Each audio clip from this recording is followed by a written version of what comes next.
This video is sponsored by Nebula.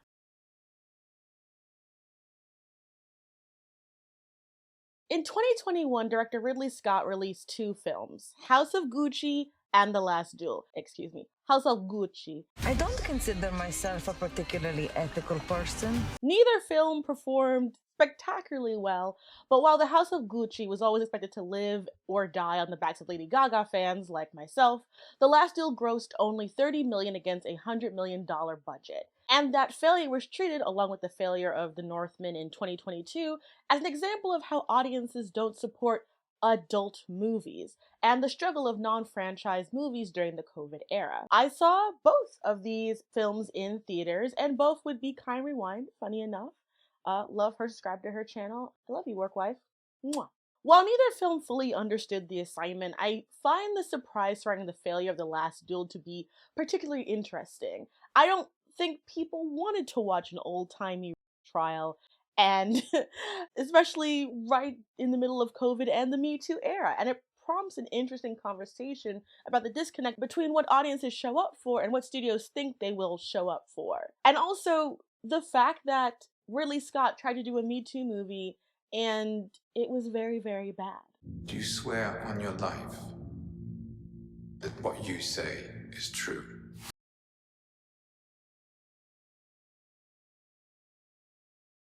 Last Duel tells the story of two Norman nobles, Jean de Carouge, played by Matt Damon, who is a knight, and Squire turned knight Jacques de Legree, played by Adam Driver. And I will be mispronouncing the French because, as you know, don't respect the language. They fight to death in a duel after Carouge's wife, Marguerite, played by Jodie Comer, accuses Legree of her. It is inspired by real events from history and uses Eric Jaeger's The Last Duel, a true story of trial by combat in medieval France, as source material. Source material that I read. Patreon.com. The title comes from the fact that it was the last legal duel fought in this matter in France. Jaeger's text is very short, including the index. It is less than 250 pages, since from a historical perspective, there is not a lot of information that is A, relevant, and B, verifiable. Scott in this film uses Rashimon-inspired perspective, with the story being told 3 times from the perspectives of de Carouge, Legree, and finally Marguerite herself. This framing device is problematic, but I will get to that shortly. In order to make that work as a film, we get a lot of re-examinings of certain scenes that pushes the film to a whopping 2 hours and 31 minutes. Don't think it was necessary, too long, could have cut it. Edit your movies. During the promo for the film, they do a lot of work to make Jodie Comer's Marguerite look like a central part of the story. In the poster, she is prominent and centered. In the official trailer, her voiceover and the lines told there highlight the tragedy of her story. And I think that's an excellent choice. The fact that she will be put to death if her husband is killed and found guilty because God is ultimately deciding if she was or was not raped is unbelievably tense. But when you watch the film, before you get to her perspective, you have to watch the men's first. And this is the fatal flaw of The Last Duel as a narrative, trying to talk about, and not necessarily just, The Last Duel.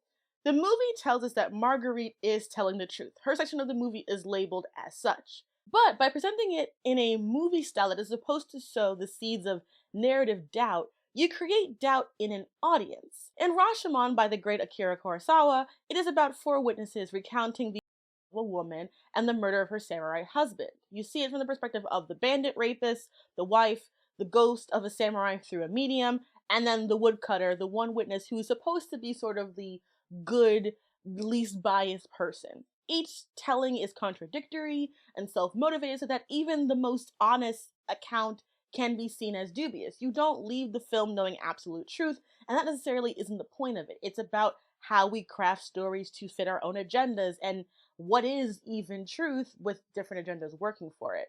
The Last Duel has 3 screenwriters, Nicole Holofcener, Ben Affleck, and Matt Damon. Damon wrote his character section, Affleck, who was originally supposed to play Legree, wrote that section, and Holofcener wrote Marguerite's section. De Carouge's version of the story sees him as a loyal, brave man who has been politically wronged time and time again, and the assault of his wife by his former friend turned rival is framed as the final humiliation and shame to what was already a bit of a hard marriage and a forced humbling on his part. And what said Pierre? And there was Legree, whose life I saved, sitting by his side, with his captaincy, not even man enough to look at me. The death of his first wife, the death of his son, things that are honestly skipped over a lot in the story. I think that if anything, in comparing the source material to the film itself, it definitely feels as if they are leaning into sort of the propaganda that came out of the trail, less than what we have on the written record, but I guess we'll get to that in a second. Legree kind of sees himself as an ambitious, Byronic figure who has genuine feelings for Marguerite. In the behind the scenes, you see such of the script where it's like, in his section, he sees a connection, whereas in the other two, you see that's not necessarily the case. He frames his rape of her as part of a almost courtly love experience, giving into passions, but having to resist for the optics of needing to resist. Everyone who looks at a woman with lust has already committed adultery with her in his heart. But is love a sin, Father? I'll define courtly love in a second, so we're just gonna put a little hoop on that for now. Marguerite doesn't really care for either her husband or Legree. De Carouge is a distant husband who lets his ego get in the way of everything, and Legree is a predatory rapist who uses his charm and his political winnings to be a terrible person. Despite Legree's many deplorable qualities, one cannot be blind to his appearance. During the second hour of the film, we see the trial, which includes pregnant Marguerite, paternity uncertain. Historically, it's kind of said that it is her husband's. We don't know. But it's her bravely dealing with being cross-examined about her assault, and it's the best part of the film. Jodie Comer, who's already really good at taking a bad production and making it good, the white princess. And her part of the story, I think, is the strongest. It has a lot of narrative resonance, and she's doing an amazing job as this young woman who is forced to make this decision that she potentially could lose everything. You knew what would happen to me should you lose this duel. You knew, and you didn't tell me. God will not punish those who tell the truth.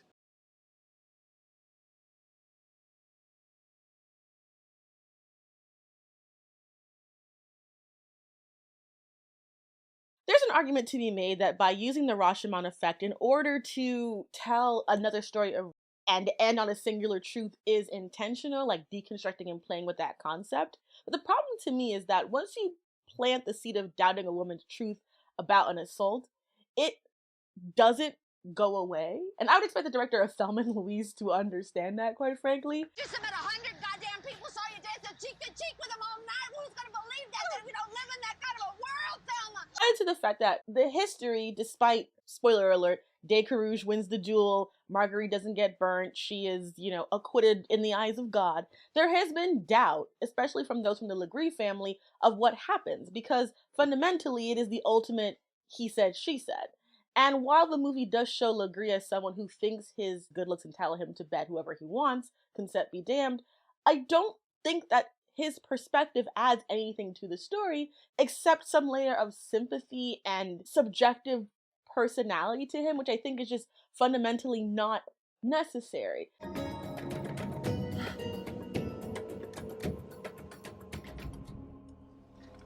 I understand from a cinematic perspective that doing the straightforward route might not be the most satisfying way as a director, but I think it is worth addressing that showing a woman's sexual assault twice, and including once from the perspective of their rape, isn't something that feels necessary to tell this story, especially because, and again, I know it's an adaptation, but again, it's like, it is only so long. And Legree's whole defense in the trial is that he was not there, and he could not have been there because his horses were not fast enough. Like, his alibi is that he was too far away. He was at a different location, and he and his horses could not have gotten there and gone back to the location where he was spotted for the assault to have happened. So if that's his defense, if his defense is the never happened, she's delusional, why do we need to explore Legree as a character? He is by the fact of the narrative himself, and him being confused about his actions because he thinks Marguerite loved him doesn't add anything. It is gross, and I think it plays into the most sexist and reductive ideas of and culture. Because even as a deconstruction of courtly love, the film doesn't work that way, because Legree and Marguerite very clearly do not have that kind of relationship. It's never established that they have a courtly love thing. Like, the thing that the book mentions is that, like, what happens is Legree and De Carew, they end up being friends again, and in a show of good faith, you know, Marguerite is told by her husband to, like, kiss him on the mouth. And, like, the surviving account leaves no doubt that it was, in fact, she who kissed him. So, like, that happens. And then it says that it is likely that Legree's interest in Marguerite began at this precise moment. Give our old friend a kiss and show the good faith of the House Carouge.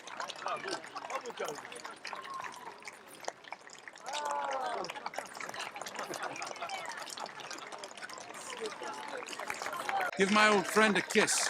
Show him the good faith of the House Carouge.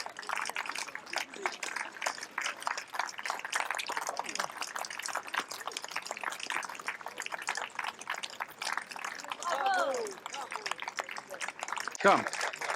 Give my old friend a kiss. Show him the good faith of the House Carouge.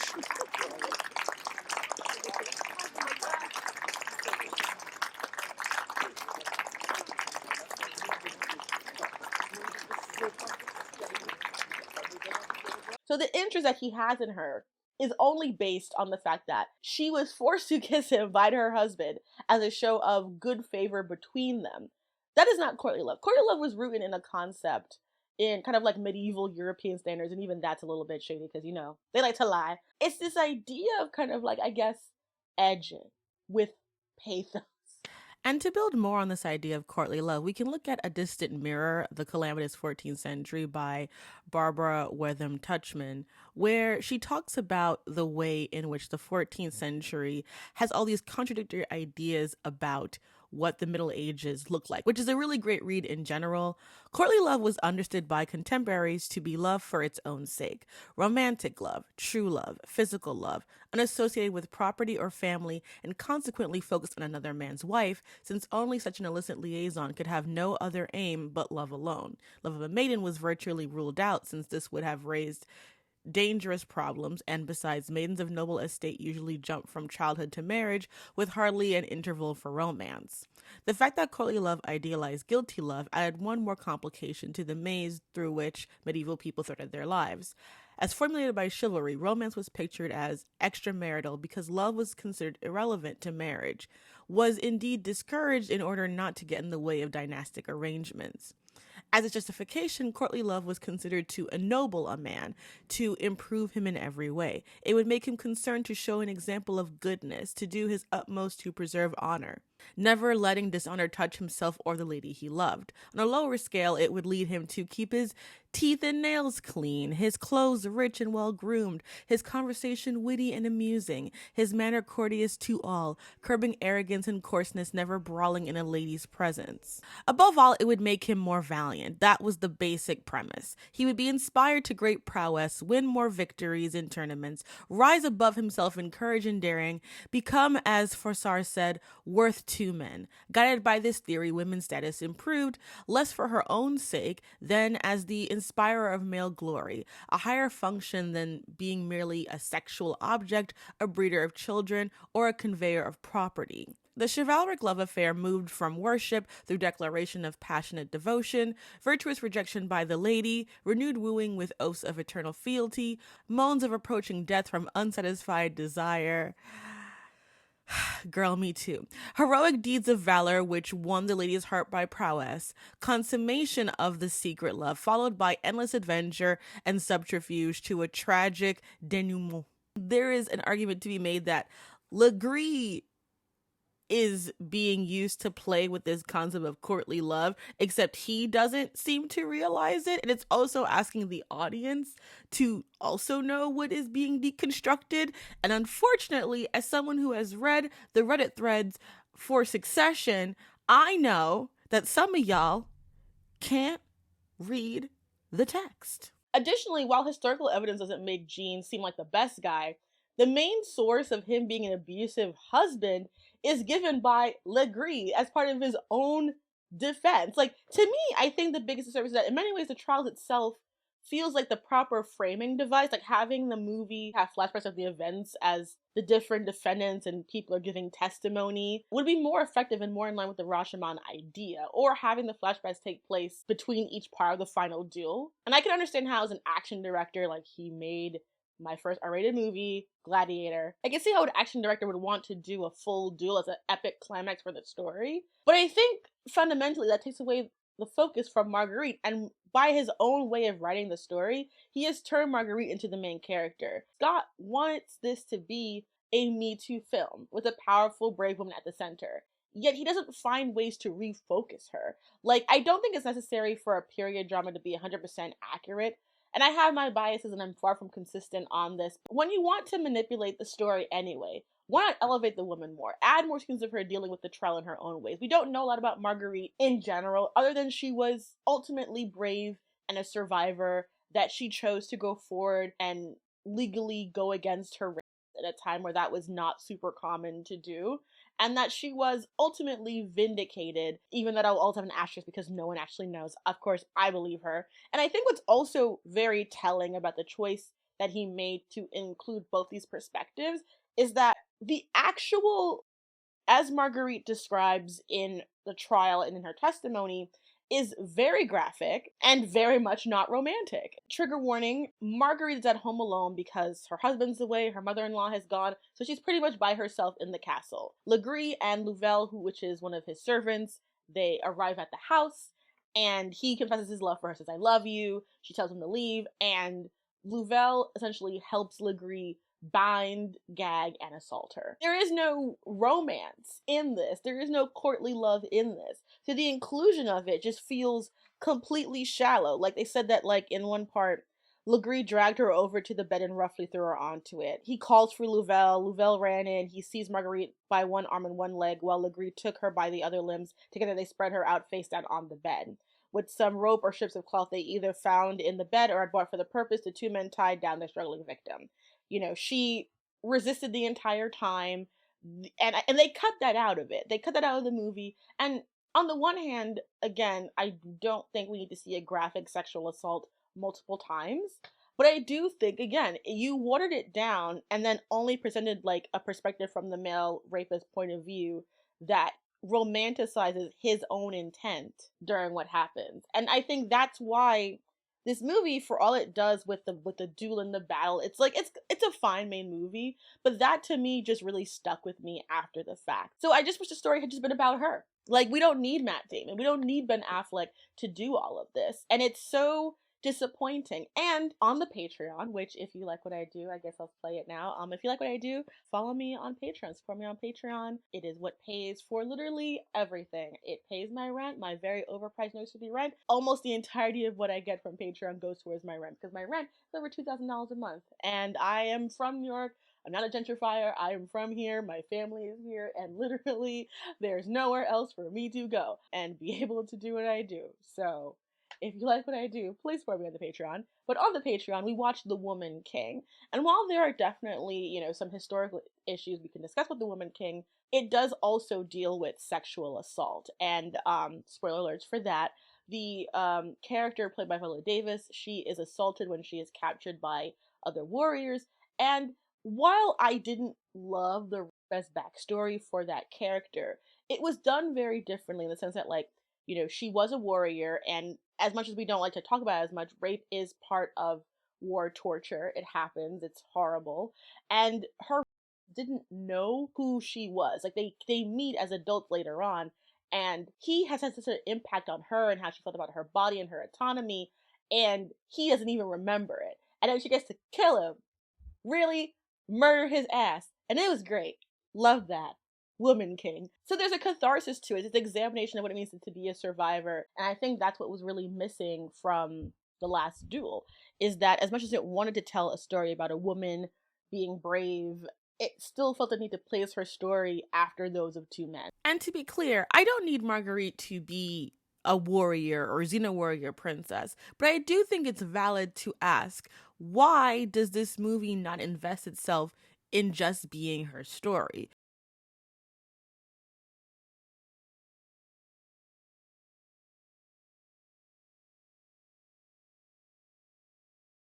Much like The Northman, much of what makes The Last Duel interesting to a certain movie audience is that it's a gritty, somber, topical film that offers very little in the way of fan service, in the way that mainstream audiences have come to enjoy period dramas. Excessive violence and nudity. It is present, but not in a fun way.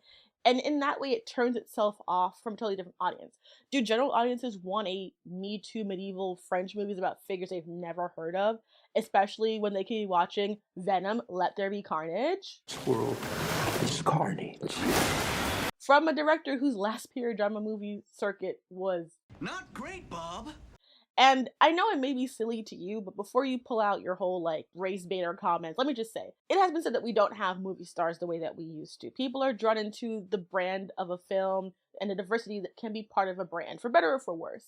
The Green Knight used that well by casting Dev Patel as the lead of an Arthurian legend. It drew me in, and even though I found it to be largely fine, I was glad I saw it because it was a different way of telling that story and showing that you could bring diversity to a medieval text without needing to, make it known and only do it for clout. Nothing about The Last Duel pulls in that kind of interest. In fact, Ridley Scott said back in 2014 about Exodus, Gods and Men, I can't mount a film of this budget where I have to rely on tax rebates in Spain and say that my lead actor is Mohammed so-and-so from such and such. I'm just not going to get that finance. So the question doesn't even come up. So that's where he came from. And so it doesn't engage audiences now. And I feel like the film just doesn't hit the moment. And most of the Me Too films honestly didn't meet the moment either. All of them deal with privileged women, deal with women who undermined women's efforts, looking at you, bombshell, or were produced by men who are literally right now being accused of domestic violence. And all of the docu-series about women who were wronged, we learn nothing from them because we don't actually absorb that information. We just want to have clout on the internet. And that's why we are in the dark ages in this Civ 6 era of America. And don't get me wrong, putting BIPOC people in a period drama doesn't instantly elevate it. I'm looking at you, Mary Queen of Scots 2019. But in this day and age, the witness of a period drama is not a selling point. Even again with the Northman, there was a whole issue of white supremacists enjoying the movie, even though the director made it intentionally to deconstruct the way white people view Vikings. The problem is, white supremacists are not that smart. And honestly, the fact that white historical movies are focused on just white people is why Jane Austen adaptations are very popular in white nationalist spaces. It's very embarrassing for me to have a Venn diagram with those people. In the text, it explains that Legree hired the best lawyer he could, but his defense fell apart because one of his alibi witnesses was accused of during the trial. And his trial lawyer was like, he was not feeling bonita about the whole thing. The text itself, the trial itself, is where all the meat is. It's not in the setup to this like Rashimon thing. And I feel like, again, because of those choices, Marguerite gets robbed. I also have a huge issue with this, the poster. The true story of a woman who defined a nation and made history is such a weird thing to say because we know next to nothing about Marguerite besides the pocket of time. We don't know when she died. As moving as Marguerite's scenes may be in this film, the film is not empowering her. It may illustrate the bravery she showed, but it's also choosing, again, to romanticize a version of her. You frame this woman as a fierce, powerful figure while simultaneously structuring the story so her part happens to be last. Cedar Reviews has a video titled The Slow Death of Historical Epics, where he discusses the reason he thinks the genre has failed to reconnect right now. He mentions the whiteness of the historical epic, and I think that along with television being on par with movies in terms of money getting sucked into it, we can get spectacle in our own homes. That's also a big thing. But I think we are also, as an audience, asking more questions and are able to have access to history very quickly. Look at how, like, The Great and The Favorite have been able to play with history, be beloved, and the case of The Favorite can still be pretty damn white. What people are looking for more and more with historical fiction is either to A, be told a story that we haven't seen before, or B, have it be told in a new or interesting way. The Favorite may be a classic white reimagining, but it's queer and funny and both irreverent and completely poignant at the exact same time. It's one of my favorite films. I was rooting for Olivia Colman to win that Oscar, baby.